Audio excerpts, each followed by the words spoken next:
And I love the thing, Alex, about are we still, why are you still alive? I mean, what ultimate defeatism? People said to me over the years, if you were genuine, you'd be dead. All right, so the only genuine conspiracy researcher is a dead one, right? So we don't have the feeling that actually we can take the power to take the system on and be effective against the system, because we don't think the system is all bloody powerful. No, it is all powerful. Therefore, you would be dead. They wouldn't let you do this. Well, there are other forces at work as well. You know, we look out in this tiny frequency range we call visible light, which is barely bloody, existing, and we think that everything we see and the human form on Earth is the only one that exists, and it's the only reality. There are multiple infinite realities. Religions talk about them in their own way, and there are many levels of reality that are working to bring an end to what's happening in our reality, in our world, and they are protecting people who are willing to do what is necessary to expose all this and make a difference. They are protecting them. And therefore, it is not as easy as always saying something we don't like, bang, bang. It's not. We've got to get over this defeatism that only a dead researcher is a genuine researcher. See, he was telling you the truth. They've killed him now. I mean, where are we going with this? If that's what we believe and that's what we feel, well, put your hands out and let's get the chains on now, because it's over. Well, I was about to say, this is a cognitive dissonance, Cass Sunstein type idea that we can't win. Anybody who's successful is bad. You're just saying humanity is crap, when history shows us the opposite. And it's only, tyrants only flourish when good men and women do nothing. And what are people saying who are saying there's nobody good who's standing up? They're saying they're crud as well. Because I always say, okay, let's just say I'm bad, which I'm not. I mean, I'm pure of heart. I'm not a perfect person, but I really do love people. I really do want to have a better world. I want our species to go to the stars. I'm a fan of man. I'm a fan of humanity. I believe in humanity. And then these people just say, oh, no, you couldn't be successful, without the New World Order. Okay, fine then. I'm bad. Don't use the fact that I'm bad as an excuse for you to not take action. You know you're supposedly good, and everybody else is a bad New World Order. Come on, stand up and take action, instead of just spending all day attacking everybody else that's trying to do something. And then you find out, oh, they're the operatives. They're the cognitive dissidents. They're the COINTELPRO. And the good news is people have gotten wise to that. And I've seen all the attacks I've gone through, you've gone through, and others have gone through, has actually just become advertising for us. I mean, in a way, the enemy is stupid. I mean, I guess they're fighting an old game where people were in a trance state, but people are not in a trance state anymore. At least those that are awake aren't. And the folks that are still in a trance, I'm sorry, they're not even on the game board here. They're spectators. I mean, I'm in the arena, and I have come to wake some people up. The thing that people need to understand more than anything else is all this conspiracy, all this enslavement. It is not a bloody game. It's real. And if we don't focus on that and focus our lives on it, we're going to regret it for the rest of our lives. David, let me interrupt you just for a moment, and then I want you to continue on this line, because it's not that I'm mad at my detractors. Again, they actually help us get the word out in a weird way. That's how the universe works. No weapon formed against us shall prosper. But I want them to develop to the next level. And I see them more as like hobbyists who think that if they spend all their time critiquing other people who are awake and involved, that somehow it's like a scalp, that if they've bashed David Icke or they've bashed Alex Jones or they've told us, that, oh, they're really an agent or they're scum, when obviously you're not an agent and I'm not an agent. If you have any discernment, you know that. The globalists hate what we're doing. That somehow it makes them big men and women. And it just makes me so sad for them. So it hurts me, but not in a way that they think it's hurting me. It's so pathetic. Briefly, your comment on that. Well, yes. I mean, there's some great information gets circulated on various forums, but so often they just become a vehicle for many people of hurling abuse in all directions. And, you know, the word hobby, I think, is very significant because it is like a hobby. It is like an add-on to people's lives.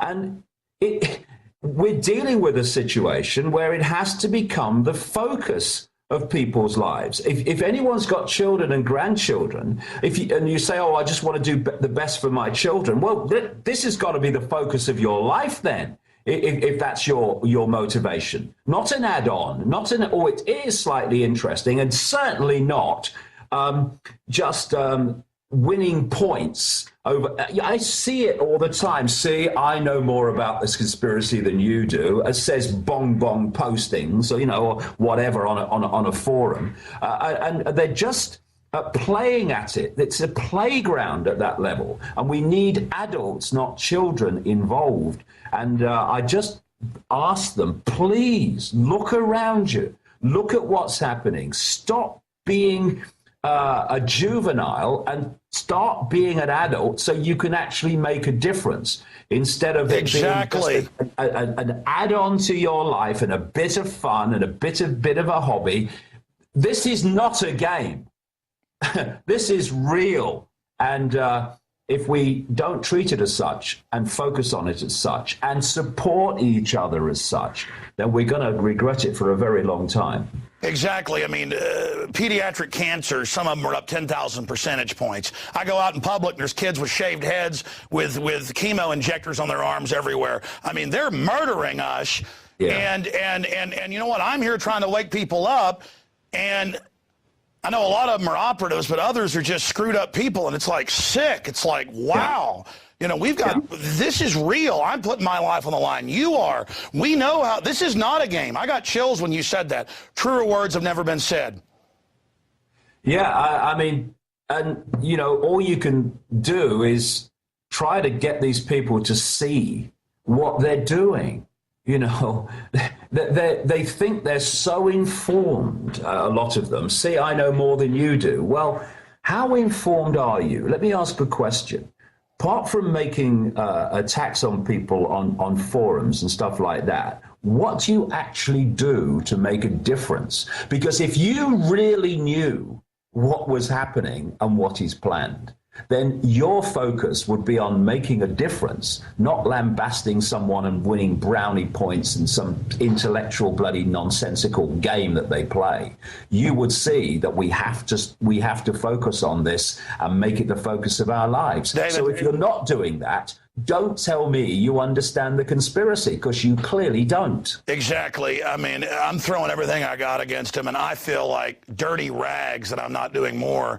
And then when I see them in the infighting and all of it, makes me so sad, because we need their energy to fight the darkness. That's what we're going to call this piece tonight. David Icke, this is not a game.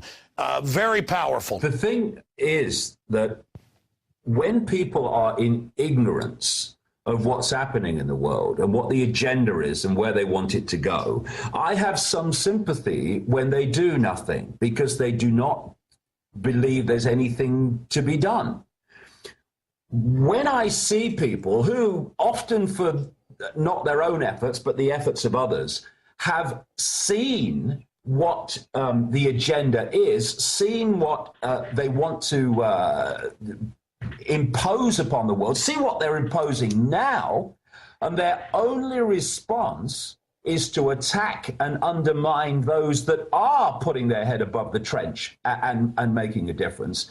Well, I say to those people, go and find your children and grandchildren, look them in the eye, and justify, given what world they're going to live in if it reaches the end that they want, far beyond what we've got now, even far beyond. And you justify to them attacking and trying to undermine, often exploit those who are trying to make a difference. That ignorance, therefore no action, I can understand. Knowing what's at least a good part of what's happening and then seeking to undermine those who are trying to expose it, that turns my stomach. And one day when they wake up, it will turn their own. Yeah, it's bad luck. My gut just tells me those people have no idea what they're buying into. Because when you know the truth and decide to join evil, that is the ultimate sin. David Icke, our interviews just get better and better over the years. And I know you're a busy man. I appreciate you joining us every few months. And I look forward to having you back on soon, davidicke.com. I have to say, I've been saying this every interview in the last few years, but this is our best interview so far. I mean, be honest, in your gut, don't you feel like this is the best interview so far? Well, I think, Alex, that what's happening is we're all learning more, we're all becoming more aware, and therefore, you become closer and closer to understanding what needs to be said and what needs to be done. And, we must go on doing that. I see people over the years at various conferences, and I've seen them make presentations, and that's very nice. Yes, that's interesting. Yeah. And I've seen them 10 years later making the same presentation. I'm thinking, what have you been doing? The cutting edge has to constantly move, and it's moving very, very fast now. It's great time to be alive. It certainly is. Well, David, thank you for the time, and I look forward to speaking to you again in the future. Cheers, Alex.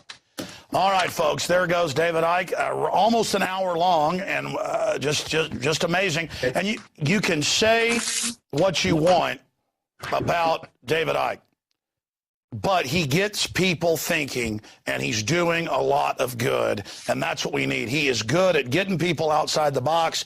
And I ask, any critics out there who aren't in the arena, what have you done to wake people up? Because we know this world is going in the wrong direction. Great job to the crew. Another extended edition of InfoWars Nightly News. Lord willing, we'll see you back here tomorrow night, 7 o'clock Central, and I'll see you on the radio 11 a.m. Central for the radio show, Infowars.com, PrisonPlanet.tv. Until then, bon voyage.